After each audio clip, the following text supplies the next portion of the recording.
Have some compassion. When we use the word narcissist, the term is often met with disdain.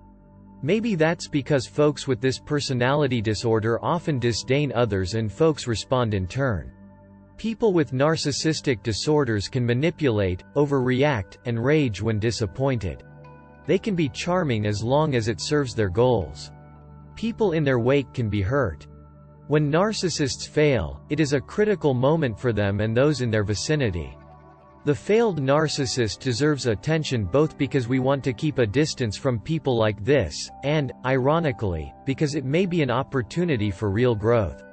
The core issue is self-esteem. Vulnerable self-esteem. Narcissists can dysregulate and demand dysregulation from others in order to feel better.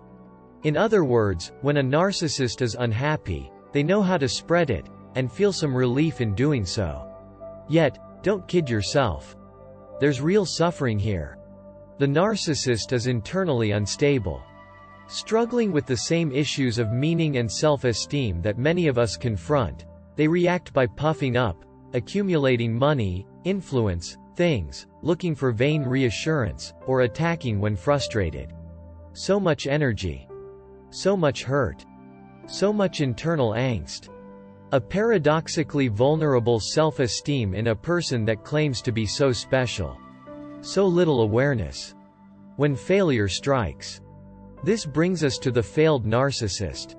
Some narcissists fail, and this particular fall from grace really hurts.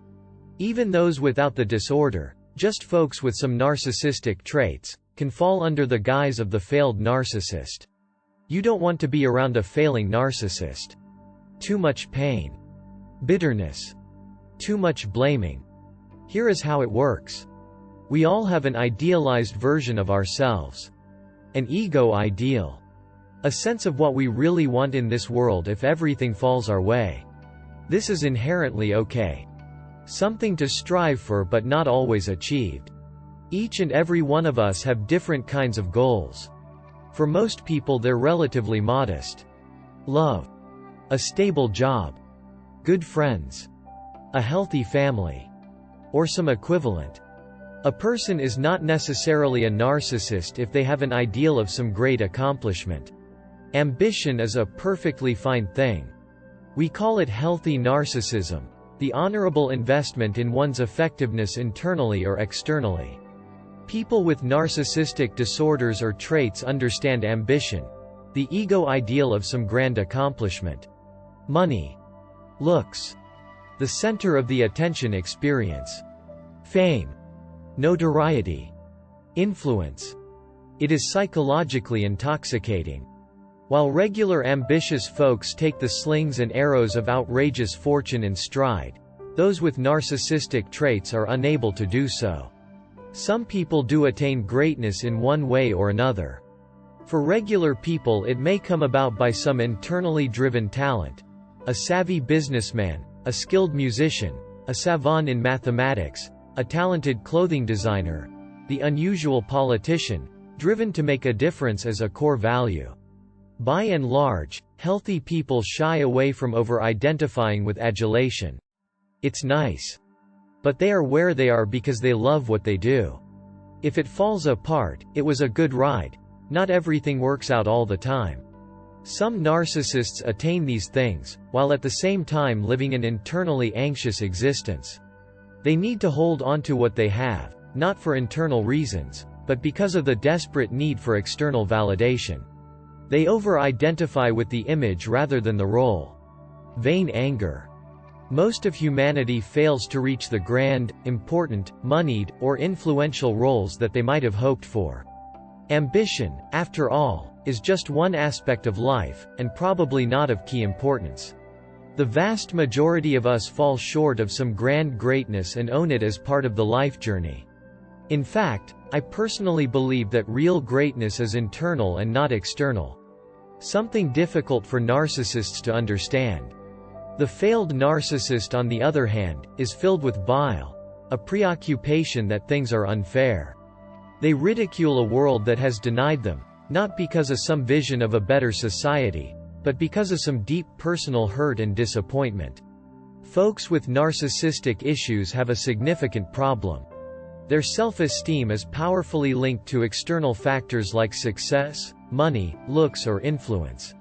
When things don't work out, failed narcissists don't have ready internal resources to soothe themselves.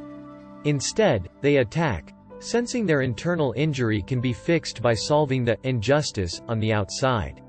It's not a very successful equation.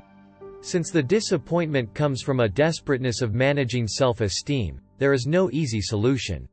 For a failing narcissist, it all boils down to externalization. It takes a healthy self-esteem to look at your part in things not working out, or that life throws us unfair challenges. If one's disappointments are exclusively on the outside, what else does the failed narcissist have but rage? Don't get me wrong, often there is a legitimate thing to be upset about. But that happens in life to many. A marriage that falls apart, a business partner who scams us, an honor that goes to another person that feels wrong. The injuries of life are endless.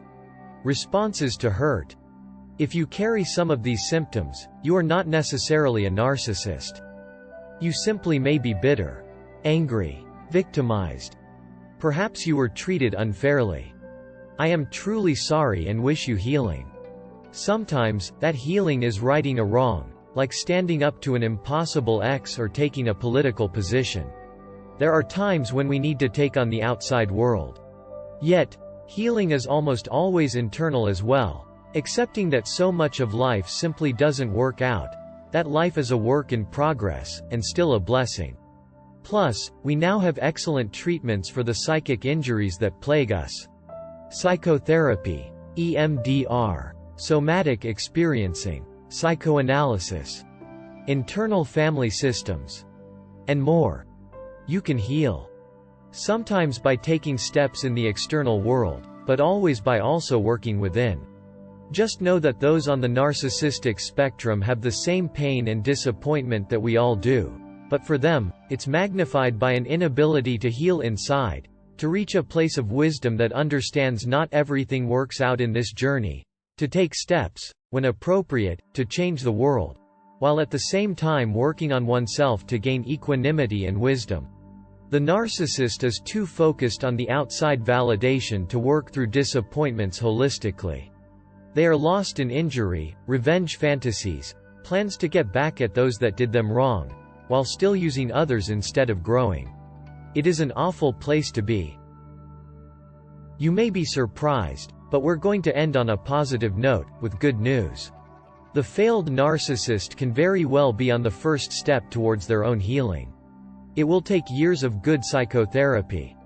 The goal is to own the instability of one's self-esteem, to find a healthy love for oneself that's not based on the validation of others or feeling superior in order to feel good enough. Often, there's a need to overcome trauma. Ultimately, a failed narcissist, with the right treatment, can find new vitality in caring about people, not as objects for some project, but as mutually interesting souls on the journey of life. This therapy requires developing trust in an excellent therapist. These patients must own the disorientation of a wounded self and work through their own injuries while becoming aware of how they've hurt others. This work is redemptive, difficult, important. And that's hardly a failure at all.